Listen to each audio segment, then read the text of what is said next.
সরগরম ভোটের মাঠ, ঢাকায় কোনো আসন দেয়া হবে না, একটি দলের এমন বক্তব্যের কড়া জবাব বিএনপির। ভোট ডাকাতিতে সাবধান, হুঁশিয়ারি ডাক্তার শফিকের। একটি দল আতঙ্কের পরিবেশ তৈরি করছে, অভিযোগ নাহিদের। আজ সরস্বতী পূজা, বিদ্যা শিক্ষার প্রত্যাশায় দেবী সরস্বতীর বন্দনায় সনাতন ধর্মাবলম্বীরা।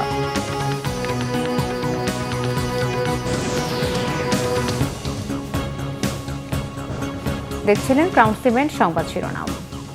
দুটি বিশেষ দলকে সরকারের কিছু কর্মকর্তা প্রশ্রয় দিচ্ছেন বলে অভিযোগ করেছেন ঢাকা ৮ আসনে বিএনপি মনোনীত প্রার্থী ও দলের স্থায়ী কমিটির সদস্য মির্জা আব্বাস।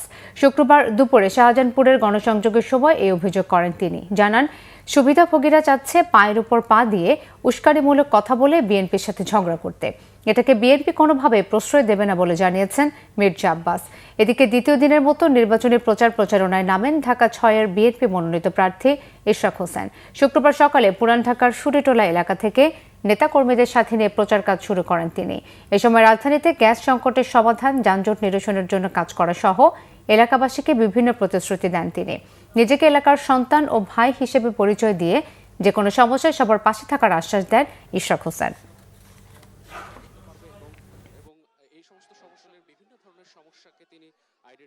রাস্তাঘাট ভেঙে চুরমার ধ্বংস হয়ে গিয়েছে।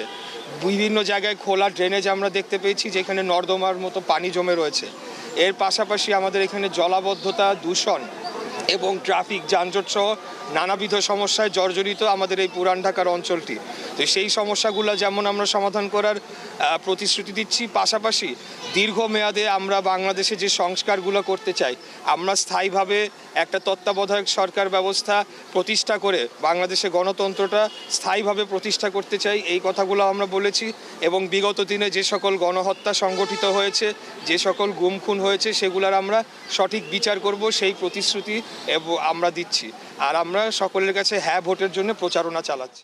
আমার তো প্রশ্ন আছে, আমি তো মনে করছি দুটি বিশেষ দলকে এই সরকারের এক শ্রেণীর কর্মকর্তা প্রশ্রয় দিয়ে চলেছে। আপনারা যদি এটা দেখতে চান, আমার বাড়ির সামনে গিয়ে দেখতে পারবেন।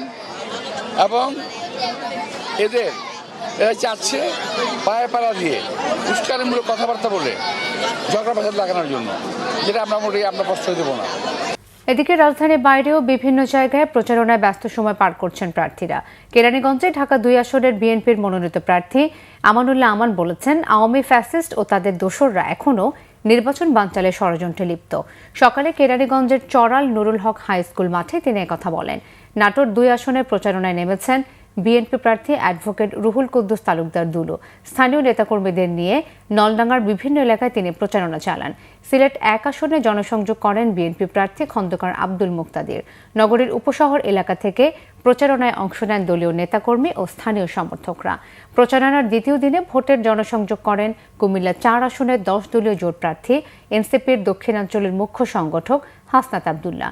সকালে দেবিদ্বার নিউ মার্কেট পৌর এলাকা সহ বিভিন্ন এলাকায় নেতাকর্মীদের নিয়ে ভোট চান তিনি।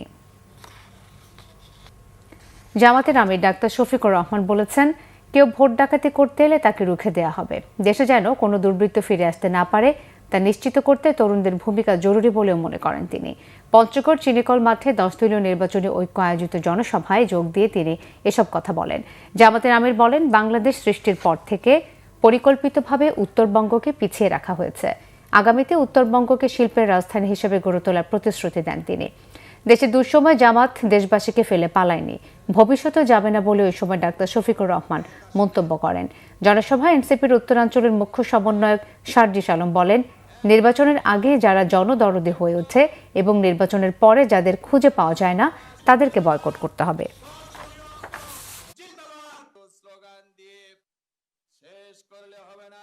দেশবাসীকে ফেলে চরম দুঃখ বিপদের সময়ও কোথাও আমরা যাইনি। যুবকরা কাজ শেষ হয়নি, কেবল শুরু হয়েছে।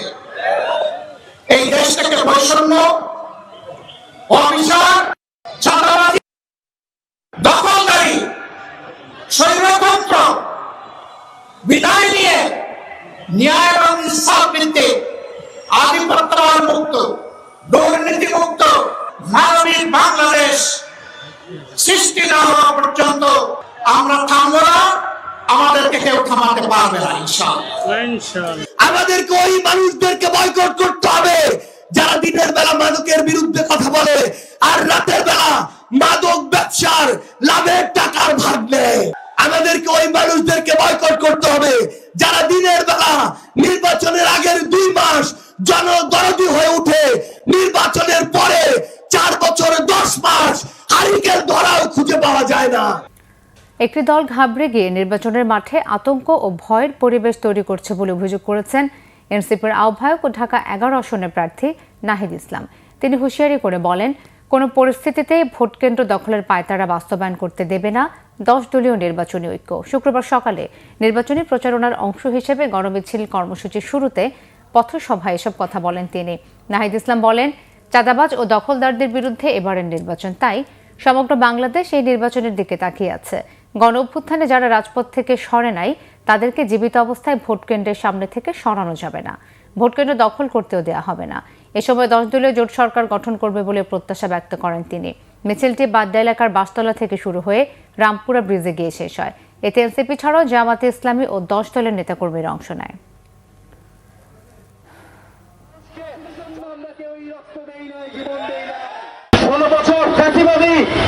ব্যবস্থার পরে যে নতুন নির্বাচন, যেই নতুন বন্দোবস্ত প্রতিষ্ঠার জন্য, যেই গণতন্ত্র প্রতিষ্ঠার জন্য, ইনসাফ প্রতিষ্ঠার জন্য এই নির্বাচনকে সফল করতে হলে, এই নির্বাচনের মাধ্যমে বাংলাদেশকে এগিয়ে নিয়ে যেতে হলে দলীয় নির্বাচনী ঐক্যকে বিজয়ী করা ছাড়া কোনো বিকল্প নেই।